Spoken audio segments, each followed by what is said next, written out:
कर देना यकीन ये मुतलका लोग ने।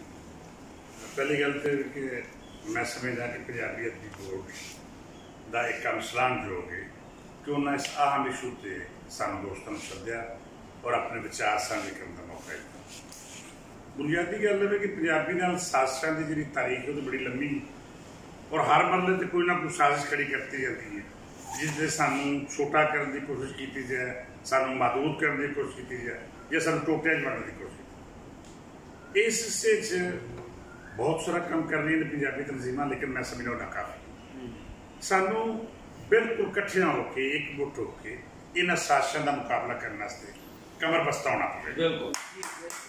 और मैं समझना कि अगर असं ये ना किया तो फिर सानू तारीख भी माफ नहीं करेगी। मैं अज के इस इकट्ठ जिथे मैं आके शुक्रिया अदा किया पंजाबी अदबी बोर्ड का, बाकी सारिया तंजीमां बिलखसूस कायदे तारीख पंजाबी जनाब इलियास कुमर साहब का, मुश्ताक कमर साहब का, ज़ाहिर पट्टी साहब, नियाज हुसनैन साहब और तमाम दोस्त जो पंजाबी जबान अदब नाल वाबस्ता ने, उन्होंने दिलचस्पी का मशकूर तो ममनून आ कि उन्होंने टाइम कट के इस अहम इशू पर गल करने का एक मौका या एक थां फराहम किया।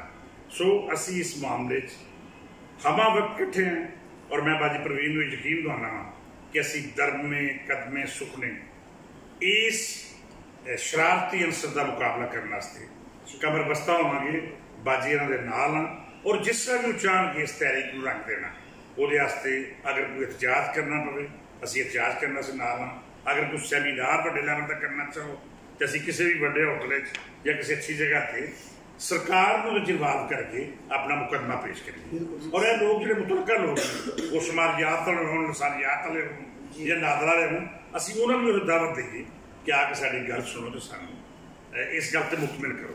सो मेरा तो जाती तौर पर मौकफ है कि असी अगे भी कमजोर पिछले खलोते सन तो हुण भी असी उस तरह जंग नहीं लड़ रहे जिवें सानू लड़नी चाहिए। सानू इस गल से बिल्कुल कमर बस्ता होना चाहिए।